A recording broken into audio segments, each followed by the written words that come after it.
Ben bir sürü diş hekiminin aldığı ölçüyü, aldığı kapanışı, dişi nasıl kestiğini görerek büyüdüm. Yani mesleği seçtiğin güne pişman olduğun günler oluyor. Hastana işte implantlar yapmışsın veya bir şeyler yapmışsın, ummadığın komplikasyonlarla karşılaşabiliyorsun. Şunu bileceksin yani, yaptığın işte başarısızlıklar olabiliyor. Hepimizde oluyor ya. Her yaptığın implant tutmuyor yani. Yaptığın işin arkasında duracaksın. Evet, yağmurlu bir İstanbul akşamında diş hekimliği öğrencileriyle beraberiz.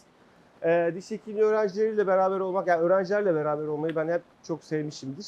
Onlar da bunu biliyorlar. O yüzden sürekli buluşmalar istiyorlar. Ben de seve seve onlarla bir araya geliyorum. Kendi yaşadığım, yani kariyerimde yaşadığım deneyimleri onlarla paylaşmam, eğer onlara katkı verecekse, onlar bundan örnek alacaklarsa ben mutlu olurum. O yüzden bugün buradayım. Kahve içeceğiz, sohbet edeceğiz.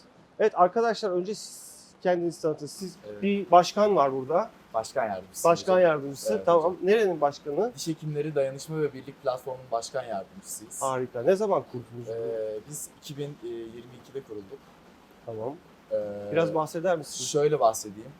Bizim amacımız mesleki sorunları daha çok etkinliklerden ziyade hem öğrencileri bu tarz etkinliklerle buluşturmak hem de diş hekimlerinde yaygınlaşan sorunları meclise taşıyıp bunları çözüm önerisine götürmeye çalışıyoruz. Ki bu yakınlarda meclise yine bir yasa tasarısı sunduk. Süper. Ben biraz heyecanlandım. Olsun. Yani güzel. Heyecansız olmaz bu işler. Yani heyecan duyduğunuz için zaten böyle Evet. şeyler yapıyorsunuz. İlk kongremizi geçen baharda düzenledik hocam. İnşallah bu yıl da bir kongre düzenlemeyi düşünüyoruz. Sizi de mutlaka bekliyoruz. Buradan da davet etmiş olayım ben. Evet. Sözünüzü almış olayım kameralar karşısında. Peki, tamam. Onun dışında hocam dediğimiz gibi biliyorsunuz mesleğimizde çok büyük sorunlar oluşuyor. Biz bunları nasıl çözebiliriz? Fakültelerdeki sorunlarımız neler? O yüzden her fakültede birer temsilcimiz var. Her fakültede yaşanan olayları sosyal medya üzerinden olsun. Gerek bizim bağlantılarımız olsun. Hani öğrenciler arasında bir topluluk oluşturup diş hekimliğinin aslında asosyal olan kısmını kırıp insanların sosyal bir şeyde buluşmasını istiyoruz. Sorunlarımızı çözüme ulaştırmak istiyoruz. Gerçekten çok harika bir şey bu yaptığınız. Çünkü çok fazlasınız bir kere, çok yeni Evet. diş hekimliği öğrencileri o kadar çok sayıda ve çok hızlı bir şekilde arttı ki bu sayı. Tek bir şansınız var, o da birbirinize destek olmak, bir Evet. arada olmak, beraber hareket etmek. Çünkü bu kadar diş hekimliği mezun olduğunda yepyeni bir gidip de herkesin böyle bir yerde işe girip çalışacağı bir ortam tabii yok. Dolayısıyla büyümesi lazım, sektörün büyümesi lazım. O sektörün büyümesi tamamen size odaklı bir şekilde olmalı. Dolayısıyla öğrenciyken henüz bütün bu camiayla diyeyim, diş hekimliği endüstrisiyle, camiasıyla hem dünyada hem de ülkemiz içerisinde, Türkiye'de bir arada olmanız lazım. Neler olup bittiğini öğrenmeniz, bilmeniz lazım. Ben memnun oldum geldiğinize. Ben özellikle seviniyorum böyle sizlerin bir şey yani kendinizi geliştirmek adına ve yapabilecekleriniz konusunda sınırların ne olduğunu, neler yapabileceğinizi anlamak, öğrenmek adına kendinizi geliştirmeniz için bu tip böyle etkinliklere kovalıyor olmanız, bir arada hareket ediyor olmanız mutluluk verici. Biz de Ben mesleğimizi teşekkür ederim. kurtarmanın peşindeyiz hocam aynı zamanda. Yani işte mesleğimiz güzel bir yerde, kurtarılacak bir şey yok ama sizinle beraber Evet. o dönüşüme sizle beraber olması lazım. Yani birilerinin sizin adına karar vermediği, sizin kendi yolunuzu kendi çizdiğiniz ve gelecek kuşaklar olarak onu böyle kurgulamamız lazım. Dolayısıyla güzel yapıyorsunuz. Ben tebrik ediyorum hepinizi. Teşekkür ederim Geldiğiniz için de teşekkür ederim. Ayağınıza sağlık. Siz bizi kırmayıp geldiğiniz için biz teşekkür ederiz. Ben memnuniyetle.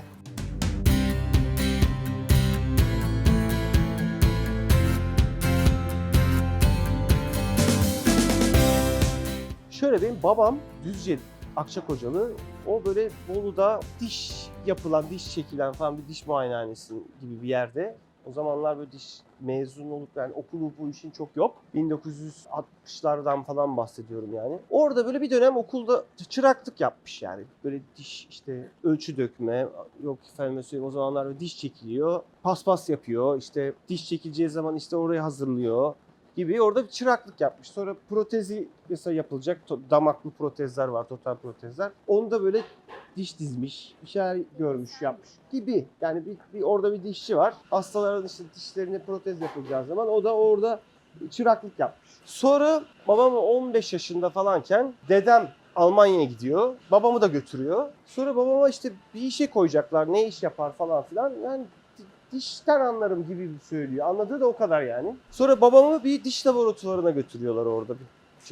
Yaşadığı yerde. Diş laboratuvarında seviyorlar babamı böyle. Ya gelsin tamam hani çalışsın burada gibi. Çok küçük tabii o zaman o da. 15-16 yaşında. Başlıyor orada diş teknisyenlik yapılan diş laboratuvarında çalışmaya. Ve böyle çok çalışıyor. Bütün herkesin şeyini toparlıyor. Bütün laboratuvardaki o diğer herkesten öğreniyor bir şey. Ondan bir şey öğreniyor. Ondan bir şey öğreniyor. Orası da iyi bir laboratuvar. Şöyle ki Almanya'da diş laboratuvarları dünyanın en iyisidir. Yani. O zamanlar öyleydi daha doğrusu. Yani birçok şeyi ilk Almanya'da gelişmiştir. Bütün bu o zamanlar yapılan protezler, döküm, iskelet protezler, sürgülü, teleskopik işler falan hala Türkiye'de onlar çok iyi yapılamıyor böyle. Babam onların hepsinde yavaş yavaş ustalaşıyor. Benim çocukluk anılarım ilk diş laboratuvarında başladı. Yani ben hep böyle o diş laboratuvarında o kokular. Babam hep işte çalışıyor. Ben gözümü açtığımdan beri o laboratuvardaydım. Sonra iyi bir laboratuvara, daha büyük bir yere teklif aldı. Oraya geçtik. Taşındık Almanya'da. 3 sene kadar orada çalışırken babam ödül aldı. Artık orada usta bir teknisyen ve o laboratuvarın baş teknisyeni olmuştu. Ben de 10 yaşında falanım. Babamın o ödül aldığı işlerden dolayı bir firma dedi ki Türkiye'de bir diş hekimliği fuarı olacak. Sen de oraya gel bunları anlatırsın işte gibi. Fuarda babamı da davet ettiler. Babam da beni aldı yanına. Biz 1986 yılı. Yani ben 9-10 yaşındayım. Ankara'da bu fuara katıldık. Fuarda böyle işler koydu babam o standta. Bütün diş hekimleri bu ne böyle işte nasıl kim yapıyor bunları?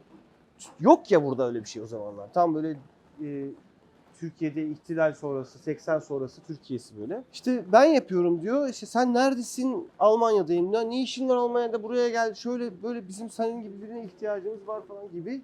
Sürekli dönütler alıyoruz orada. Derken çok ilgi görünce biraz böyle kafamız da karışmıştı. Derken fuara Turgut Özal geldi. O fuarı gezmeye. Başbakan o zaman. Böyle dolaşırken bizim de oradan geçerken o zamanın sanıyorum diş hekimliği odası başkanı mı artık ya da TDB başkanı mı o fuarın Turgut Özal'ı gezdiren kim idiyse. Bu arkadaşımız da dedi işte Almanya'da ödül almış bir Türk diş teknisyeni gibi tanıttı. Turgut Özal da ya dedi, bunları dedi, biz Türkiye'de yapamıyor muyuz dedi. Efendim Türkiye'de bu seviyede bir diş teknisyenliği yok. O zaman Turgut Özal da babama evladım dedi sen aferin bak dedi işte beyin göçü arkadaşlar dedi. Tam da böyle bir şey dedi. Yurt dışına gittin sen şimdi evladım. Orada bu işin en iyisini öğrendin. Bak gelmişsin ülkende meslektaşlarına yaptığın şeyleri paylaşıyorsun ve burada bu işler madem yapılamıyor o zaman sana düşen ülkene geri dönmek, burada bir yer açmak, kendin gibi ustalar yetiştirmek olmalı dedi. Başarılar diliyorum dedi. Sonra biz Almanya'ya döndükten sonra babam dedi ki biz de Türkiye'ye dönelim. Türkiye'ye geldikten sonra kimse bize sahip çıkmadı o ayrı konu. Ama Türkiye'ye geldik. Babam Ankara'da bir yer laboratuvar kurdu. Derken iş başladı. Ben çocukluğumda o laboratuvarda çalışa ben de tatil günlerimde ben de çalıştım. Bir diş teknisyeni oldum bir şekilde. Ve yani şöyle söyleyeyim bugün bildiğin duayen diş hekimleri kimler varsa Türkiye'de hani kimin ismini sayarsan mutlaka oraya bir gelmiştir. Babamla bir şeyler yapmışlardır. Ben onları tanımışımdır. Ancak benim şöyle bir şeyim oldu. Ben bir sürü diş hekiminin aldığı ölçüyü, aldığı kapanışı, dişi nasıl kestiğini görerek büyüdüm. Bak dişi çok güzel kesmiş. Bak işte dişi çok iyi kesememiş. Bak undercut bırakmış gibi. Ne biçim ölçü almış, ölçü çıkmamış gibi. Bütün bunları göre yani yüzlerce diş hekiminin onun nasıl yapışını göre ben lise yıllarında yani benim önümde böyle bir hayat var diş hekimliğiyle alakalı ve diş hekimi olursam çok şanslıyım. Sonra mezun oldum. Yani işte Ankara'ya mı döneyim, ne yapayım derken geldim buralarda yer bakıyorum kendime. Dedim ki ben laboratuvar açacağım. Planım da bir laboratuvar böyle bir fırın, bir döküm aleti, bir şöyle bir ufak bir setup kurayım kendime. Okulda fakültedeki hastaların işlerini laboratuvara vermem, alırım getiririm, kendi işlerimi yaparım.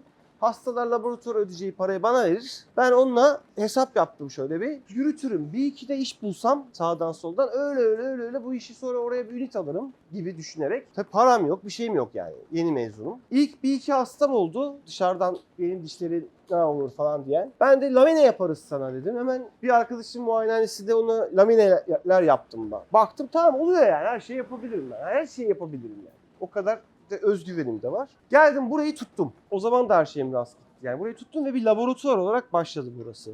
Bir diş laboratuvarı. Ben kendi işlerimi yapıyorum. Sonra benim yaptığım vakalar arkadaşlarım, diğer asistan arkadaşlarımın hastalarından bakıyorlar. Benimkiler daha güzel oluyor diye onlar da iş vermeye başladı. Ben böyle gece yarılarına kadar burada herkesin işini yapar oldum böyle. Şu anda yaptığım şeyler sizin ilginizi çekiyor ve merak ediyorsunuz. Ne yapıyor Melih Hoca işte bir kere nasıl hoca oldum gibi durumlar da var tabii bunun devamında. Yani diş hekimliğinin sadece böyle bir dişi tedavi etmek olmadığını, aslında bu bir insanın çiğneme sisteminin, bu mekanizmanın, bu sistemin vücudun geri kalan organlarıyla ya da sistemleriyle bağını keşfettim diyeyim.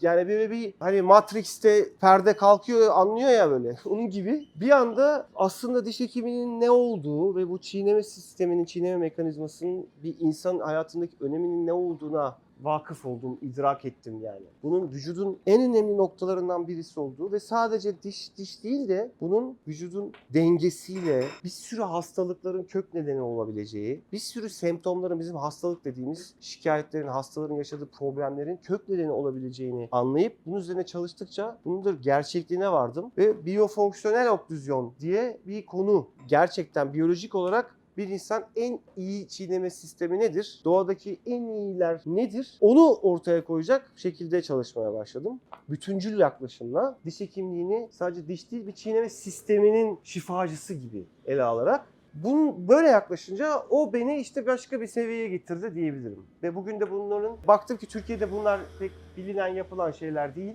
Dolayısıyla bunları hem yapan hem de bunların eğitimini vermek, gelecek nesillere, sizlere aktarmak gibi bir misyon edindim kendime. Dolayısıyla bütün yaptığım işte konuşmalar vesaire bunları buna çevirdim. Bir öğrenci kongresine de gitsem anlattığım şey çiğneme sistemi nedir, nasıl oluyor, benim gördüğüm, kaydettiğim, biriktirdiğim bazı dokümanlar, hasta vakaları ve bilgiler oluyor. Ve bunlarla böyle biraz daha bir ışık tutmak yeni nesile ve geleceğe. Hem Türkiye'de hem dünyada bu şekilde bir misyon edindiğim bir durum var. Ben bu sebeple de hoca oldum. Ve bunları anlattıkça da sizlerin çok ilgisini çekti. Öğrenciler çok sahiplendi bunu. Sürekli çağrılıyorum bir yerlerden bunları anlatmak için. Şimdi sizlerden sen istersen modere et. Tabii hocam. Soru cevap mı yapacağız? Nasıl? Sorusu Benden ne olan istiyorsunuz? varsa Ne merak ediyorsunuz? Onları başlayabiliriz. Ben biyofonksiyonel çiziminden bahsettik az önce. Protezden farkı tam olarak ne? Bizi konuda aydınlatabilir misiniz acaba? Protez diye bir şey değil. Bak şöyle, biyofonksiyonel diş hekimliği dediğin şey sadece diş hekimliği de değil aslında. Çiğneme sisteminin dişlerin genetik formlarda ilk yaratılmış halleriyle, yani ilk sürdükleri halleriyle, hiç aşınmamış halde en ideal şekilde dizildiklerinde, en ideal şekilde kapandıklarında o kapanış ve o çiğneme fonksiyonunun en doğru olan hali ne? İşte onu ortaya koyup bunun bozukluğunda burada eklemler üzerinden, kaslar üzerinden bedene verdiği zararlar ve bedene yaşattığı bazı semptomlar meydana geliyor ve o semptomları da düzenlemek için ne lazım? Burada sadece protez olarak bakma. Biz hep diyoruz ki interdisipliner yaklaşım. Yani disiplinler arası bir arada birlikte, bak multidisipliner demiyorum, interdisipliner diyorum. Böyle demek interdisipliner. Hepsi bir arada ne lazımsa. Bazen biyofonksiyonel oklüzyon için ortodonti lazım, bazen cerrahi lazım. Hepsi birden gerekebilir.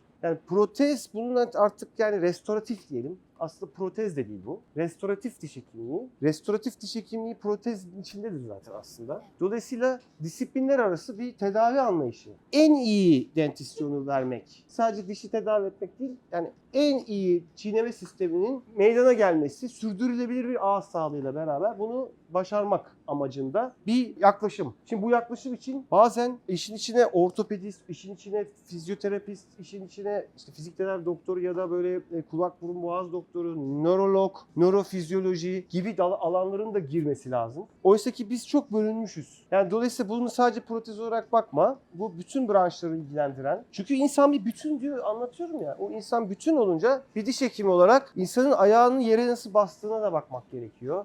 yürüyüşüne, postürüne, omurga sağlığından da anlamak gerekiyor. İşte nöromüsküler sistemin beyinle iletişiminin nasıl olduğunu, burada ne tip mekanizmaların olduğunu anlamak gerekiyor. Dolayısıyla insan bedeni bir makine ise, yani bedensel olarak bir makine ise tabii ki işin bambaşka tarafları da var. Psikososyal tarafları var. Değil mi? Biraz spiritüel tarafları var, bambaşka, ama hani şu sahip olduğun beden bir mekanizma sonuçta. O biyomekaniği anlayarak diş hekiminin oradaki rolünü idrak etmek ve diş hekimini buna odaklı yapmak. Biliyorsunuz teknoloji ilerledikçe bizim de mesleğimiz aslında kolaylaşıyor. Evet. Aynı zamanda bu teknolojinin ilerlemesiyle yapay zeka da gelişiyor. Peki Evet. siz bunu bu bölümle nasıl uyumlandırıyorsunuz ya da kullandığınız yapay zeka teknolojileri nelerdir? Yapay zeka demeyelim ona da, dijitalleşme diyelim. Bu benim tedavi ya da diş hekimliği yaklaşımım, biyofonksiyonel açıdan yaptığım tedavilerde olabildiğince sizlere, yeni nesillere bunu aktarabilmek adına dijitalleşmeye gayret ediyoruz. Dijital dünyamızda sonuna kadar var. İlk çıktığı günden beri var. Ancak sadece şunu söyleyebilirim dijitalle ilgili. Hemen her şeyim dijital olsun diye bir şey yok yani. Dolayısıyla klasik olanı öğrenip bilip ondan sonra adım adım dijitalleşmek gerekiyor. Ben şu anki nesil için de böyle olduğunu düşünüyorum. Belki işte bu yapay zekaların gelişmesi yarın bir gün sadece bir cihazı, bir makineyle, bir programı opere eden bir diş hekimi olarak yetişebilir yeni nesiller. Ancak şu anda hala sizin de diş hekimliğinin temel klasik yöntemlerini öğrenmeniz, ondan sonra kendi pratiğinizde adım dijitalleşerek devam etmeniz gerektiğini düşünüyorum. Bir sürü işlem yapıyoruz. Şimdi hasta geliyor atıyorum. Siz dediniz ya fonksiyon okluzyona Evet. dikkat etmek lazım ama öğrencilik hayatımızda bu kadar aktif yapabildiğimiz bir şey değil. Yani evet işte ısırma kağıdıyla ısırın diyoruz. İşte okluzyonuna bakıyoruz. Yüksek, alçak hani şey yapıyoruz ama sürekli bir işlem yapıyoruz aslında. Ben bugün dolgusunu yapıyorum. Belki 1 ya da 2 milimetre yüksek yapıyorum ya da alçak yapıyorum. Bir şekilde okluzyonunu etkiliyorum. Benden sonra başka biri bunun üzerinden bir şey yapıyor, o etkiliyor. Bunlar bir süre sonra hastanın başlangıç okluzyonunu değiştiriyor. Biz ne kadar etkiliyoruz o zaman? Okluzyonu değiştirdik. Ne kadar bir sürede ekleme etki ediyor bu yaptığımız? Ve bu yaptığımız etki gerçekten çok büyük şeylere sebep olabilir mi ya? Benim yaptığım bir dolgudaki minimal bir yükseklik. Benden sonra başka bir işlem yapacak. O da değiştirecek. Daha sonra bunun ekleme yansıması ne derecede olacak mesela? Çok güzel soru ya. Tebrik ediyorum seni. Ben sizin bu konudaki sohbetinizi daha önce dinlemiştim ve gerçekten Evet. çok hani ilgilendiğim ve protezle ilgi alanlarından birisi olduğu için hani bayağı uzun süredir de üzerine düşünüyordum aslında. Yaparken artık şey diyorum. Ya yükseklik bıraktım mı? Alçak oldu, okluzyonu bozar mıyım? Tamam, çok güzel bir soru sordun. Ancak burada endişe edeceğim bir nokta yok. Şöyle söyleyeyim. Şimdi bak, senin ağızda yaptığın her işlem evet okluzyonu etkiliyor. Ancak hastanın kendi gündelik hayatındaki diş sıkması, gıcırdatması, yediği şeyler, bir sürü şeyler, diş kayıpları, bir sürü şeyler okluzyonu etkiliyor zaten. Şimdi buradaki olay şu. Hepimizin baksak şimdi böyle toplansak, ağzımıza baksak, böyle kimsenin o biyofonksiyonel dediğim gibi hani ideal, en iyi yaratılmış olanın ya da var olan dentisyonların en iyisini örnek alıyoruz dedim ya. Hı hı. Belki burada bir kişi çıkar çıkmaz öyle. Dolayısıyla o ideal olandan uzaklaşmış halde bir sürü insan var. Ve herkes bir adaptasyon yaratıyor buna. Yani adapte oluyor. İşte eklemi adapte oluyor, kasları adapte oluyor, öğreniyor o yeni oklüzyonu veya değiştikçe, o bozuldukça o sıfır noktasından bozulan bir şey var. O çizgi gidiyor böyle. Sen bozdun, o bozdu gibi düşün işte. Mesela hatta bozdu demeyelim. Belki bir şey yaptın, iyi tarafa doğru yaptın. Onu da bilmiyoruz yani. Ancak etkiledin oklüzyonu. Etkilendi ve o insan da ona adapte ola bir yere geliyor ve bir yerden sonra artık adaptasyonun sınırı var. Onu aştığı zaman artık semptomlar olmaya başlıyor. Artık işte eklem problem alarm veriyor. Artık sorunlar olmaya başlıyor, değil mi? İşte onu bilemeyiz. Yani nerede kimin adaptasyonunun sınırına geldiğimizi bilemeyiz. Dolayısıyla ilk öğrenmen gereken şey, o yaptığı şeyde oklüzyonu ben ne kadar etkiliyorum değil. Etkilemezsin çok fazla, merak etme. Ancak hangi hastada sen oklüzyonu nasıl kontrol edeceğini veya o kişiyi ilk bir dolgu bile yapsan genel anlamda muayene ederken o sistemdeki yükleri, o kişi ne kadar adapte olmak zorunda kalmış başka bir şeye, onu anlaman lazım. Onu anlarsan, çünkü şu olabilir. Bir tane diş çekerse de aslında semptomatik hale gelebilir mesela. Ya da bir dolgu yaparsın, bir yüksek yaparsın. Dolgudan önce hiçbir şeyim yoktur der sana. Dolgudan sonra birden kulak problemleri doğar. Birden işte boyun ağrılarım çok arttı der. Yani belki bu ilişkiyi kuramaz ama kurabilir de. Yani sen bilmeden bir şeye sebep olabilirsin, evet. Zaten böyle hep yani. Dolayısıyla senin yapabileceğin tek şey önce bir hastayı aldığında dolgu da yapıyor olsan, ne yapıyor olursan ol, o kişinin mevcut durumunu anlamak. Tedavi etmekten bahsetmiyorum yani. Önce mevcut durumu anlamak. Ya bak bunun ekleminde böyle problem var. Biraz burada dikkatli olmak lazım mı diyebilmek yani. Yoksa böyle bir dolguda minicik mikron fazlalık oldu. O bir çözülür yani o tip şeyler. Ama sen şu oluyor. Sorunlu olan sınırında gelmiş bir hastayı burada bir köprü yapmak için dişi kestiğin zaman oklüzyon tamamen kaybettiğinde mesela sonu serbest. Mesela 7 numarayı kestin. 6 numara yok. 5 numara yok. 4'ten de 7'ye köprü yapacaksın. Kestin orayı böyle. Boşa düştü orası değil mi şimdi? Hı hı. Temas kalmadı. Evet. Şimdi tamamen oklüzyonu senin tespit etmen lazım orada. Çünkü eklem üzerindeki dengesizliği varsa önceden bilmen lazım. İşte onu kaybetmemen lazım. Ya da düzeltecek şekilde hareket etmen gerekebilir.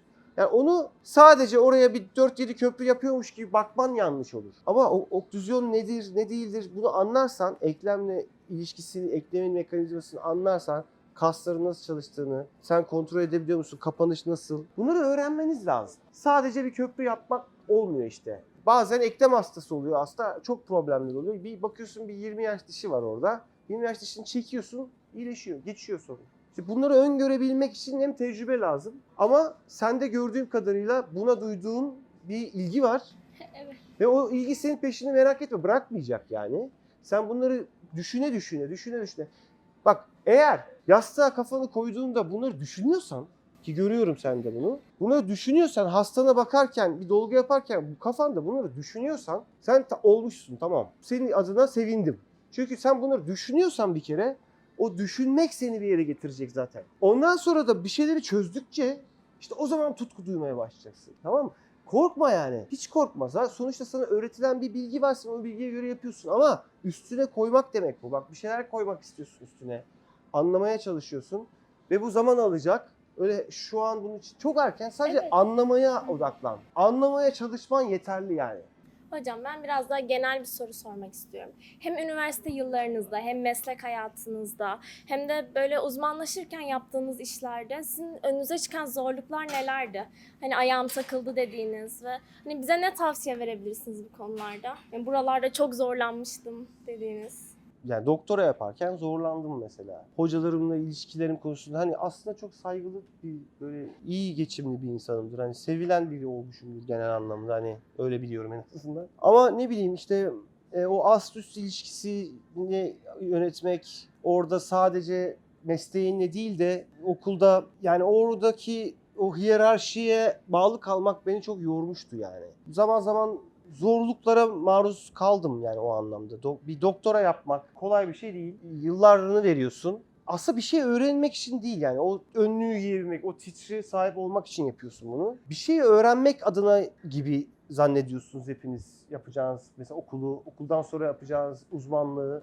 Ama öyle değil. Çünkü meslek hep gelişiyor olacak. Siz hep bir klasik bir yerde kalacaksınız ama o mesleğin içine, oradaki o ortamın içine girmek olacak. Yani mesela diyelim protez bölümüne girdin. Protez bölümünün bütün gerekliliklerini orada öğrenecek de değilsin. Bir protez camiasının içine girmek demek olacak bu. Çalışma nasıl yapılır? Hastalığı genel anlamda nasıl bakılır? O hocalarla daha yakın ilişkinin içinde olman, o ortamı tanıman, ona sebep olacak. Kendisini geliştirecek olan yine sensin. Zorluklarla tabii karşılaşıyorsun. Hasta anlamında karşılaşıyorsun. Yani mesleği seçtiğin güne pişman olduğun günler oluyor. Bir hasta yapıyorsun. Mesela bir işte hasta geliyor, bir tedavi yapacaksın. Anlayamadığın şeyler oluyor. Hastana işte implantlar yapmışsın veya bir şeyler yapmışsın. Ummadığın komplikasyonlarla karşılaşabiliyorsun. Ne yapacağım şimdi ben? Evet. Gibi bir çaresizlik hissediyorsun.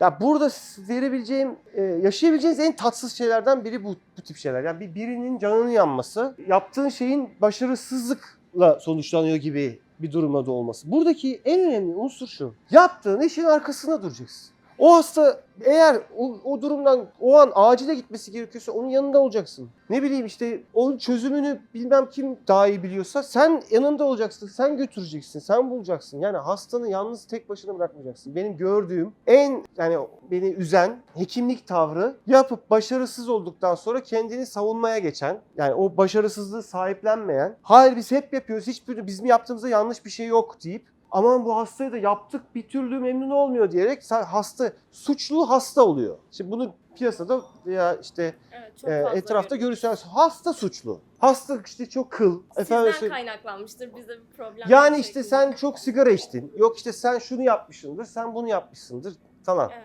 Ya da işte meslektaşlarınla konuş. Bu hastadan nasıl kurtulacağız? Ne yapacağız ya? Aman ki birine gönderelim bunu bir şekilde. Hı hı. Ya al sen paranı git falan. Evet. Ya işte bunlar yanlış. Ya bir işe gireceksen yaptığın iş, bak şunu bileceksin yani. Yaptığın işte başarısızlıklar olabiliyor. Hepimizde oluyor ya. Her yaptığın imkan tutmuyor yani. Evet. Veya işte her yaptığın iş istediğin sonucu vermeyebiliyor. Ama onu senin yaptığını, elinden gelenin en iyisini yaptığını hastan bilecek. Ve onun daha iyisi mümkünse, varsa, gerekiyorsa, orada bir şey gerekiyorsa bunu yani berabersin. Hastalık tarafında olman lazım senin orada. Çünkü hani interdisipliner yaklaşım dedim ya, takım olma. Evet. İşte ortodontist, protez uzmanı, cerrah. Bir takım oluşturdun, bir hastayı tedavi ettin. O takımın bir elemanı da hasta. O da takımın bir parçası. Takım arkadaşını ortada bırakamazsın. Bir iş yapıyorsunuz beraber, o da hasta da onun bir parçası. O yapacağın iş bir eser olacak. Bir şey çıkacak ortaya. Onun düzgün çıkması için hastanın da işbirliği lazım. Birbirinize karşı dürüst olmanız lazım. Açık olmanız lazım. Ya burada bir sorun yaşıyoruz. Bunu daha iyi nasıl çözebiliriz? Böyle sen de hastanın fikirlerini almak lazım. Hastanın güvenini hep Evet, bir gerine takım getirmen çalışması. lazım yani. Şimdi bunu yaptığın zaman korkma. Korkma. Hasta bilsin ki yani başına ne gelirse gelsin sen onun yanında olacaksın. Hastaların en çok mağduriyetleri nereden kaynaklanıyor biliyor musun? Hekimleri tarafından yüzüstü bırakılmaktan kaynaklanıyor. Şöyle söyleyeyim, şimdi bizim meslek, tamam mı? Bir kere usta çırak ilişkisine dayanıyor, tamam mı? Bu bir gerçek. Yani bir mentorun, bir ustan bir şey olduğu zaman, takibi yolundan gideceğin birisi olduğu zaman bu değerli. O yüzden bu şarkının öyle de bir anlamı var değil.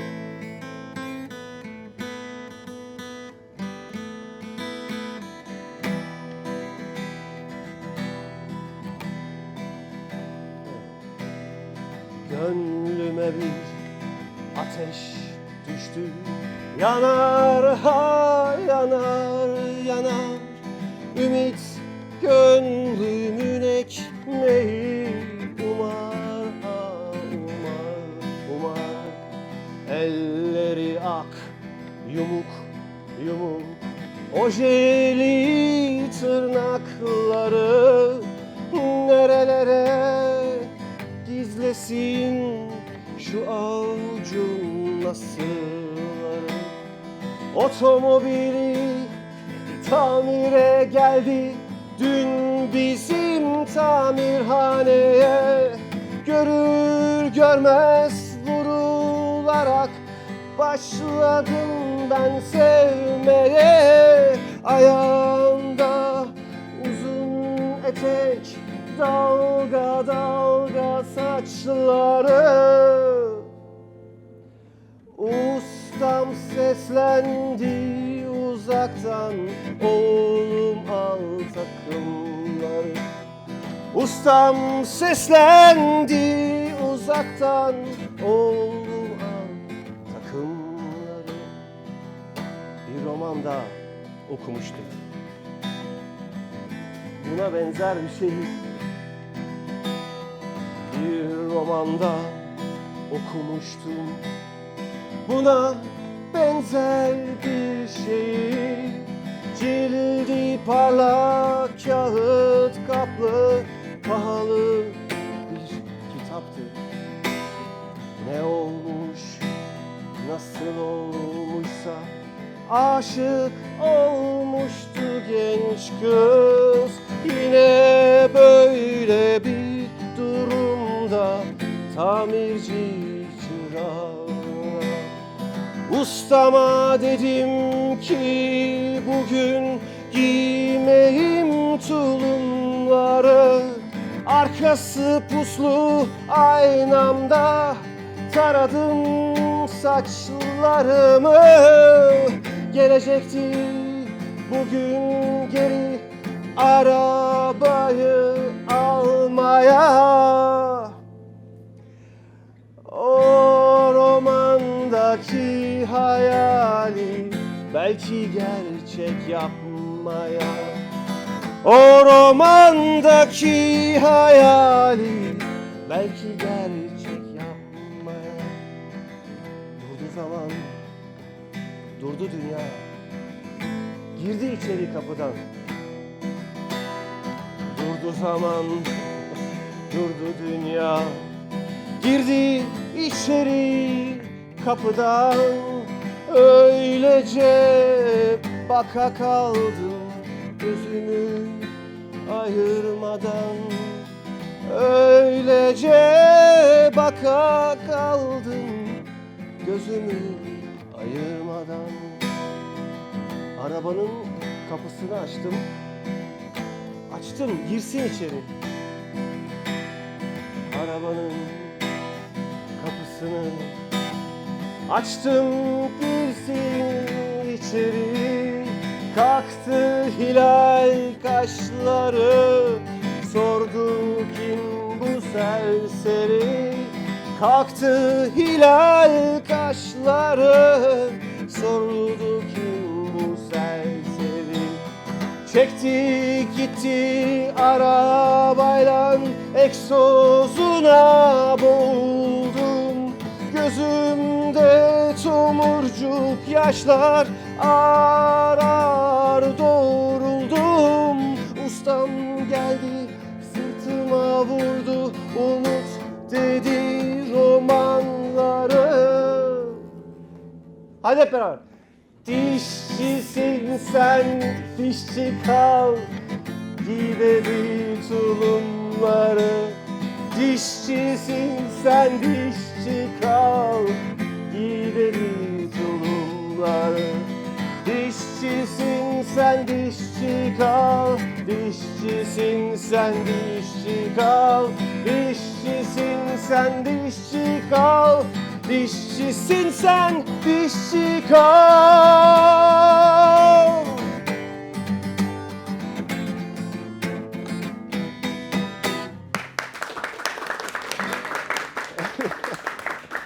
Ya, bir şey söyleyeyim mi? Böyle bunları yaparken çok utanıyorum ben. Ya abi hiç öyle demiyorsunuz hocam. Arkadaşlar bu bir hayat yolculuk, tamam mı? Bu süreç içerisinde en çok korumanız gereken şey sağlığınız. Sağlığınız iyi olsun, sağlıklı olun. Kendi sağlığınızı hep en önemsediğiniz şeylerden biri haline tutmanız lazım. Zaman zaman yapamıyor insan bunu. Kendini çok ihmal ediyor bu süreçte. Dolayısıyla kendi sağlığınızı önemseyerek süreci işleyin. Yani ona göre planlayın her şeyi ve kendi sağlığınızı bunun merkezine koymanız lazım. Çünkü ancak sağlıklı olursan şifa dağıtabilirsin. Tamam? Hocam ben bu platformun başkan yardımcısı olarak. Başkan kim? Başkanımız rahatsız olduğu için Tamam, ben çok şu an selamlar kendisine. Aleyküm Başkana selam. selamlar. Geldiğiniz için çok teşekkür ederiz. Biz de mesleğimizdeki sorunları aynı zamanda hem meclise taşıyıp hem de böyle öğrencilerle sizleri buluşturup kaliteli aktiviteler yapmaya çalışıyoruz. Sizin de buna destek olduğunuz için tekrardan çok teşekkür ederiz. Bu belki çalıştınız, yorgun bir zamanınıza geldiniz. Yine de bize vakit ayırdınız. Yani bütün arkadaşlarım adına, bütün yönetim kurulu adına da çok teşekkür ederim tekrardan.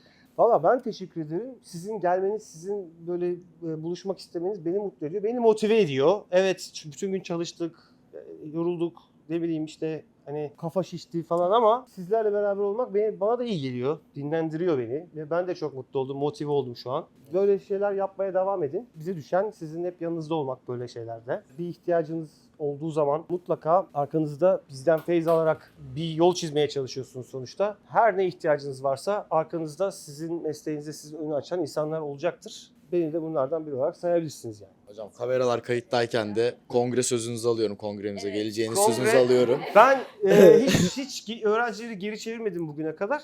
Sadece bana onunla ilgili ne istediğinizi, tarihini, şunu bunu bilmem. Detayları Yani ben- elimden geldiği kadar tabii ki katkıda bulunmak, orada olmak istiyorum. Detayları siz de paylaşırız. Sizi çok Tamam. sevdik. Hocam Teşekkür ederim. Ben de kongremizde size- sizin gibi renkli bir kişilikte olması bizi çok onur eder. Hani Sağ gelmenizle. Teşekkürler. Tekrardan teşekkür ederiz. Ayağınıza sağlık. Sizin ayağınıza sağlık. Hadi alkışlayalım.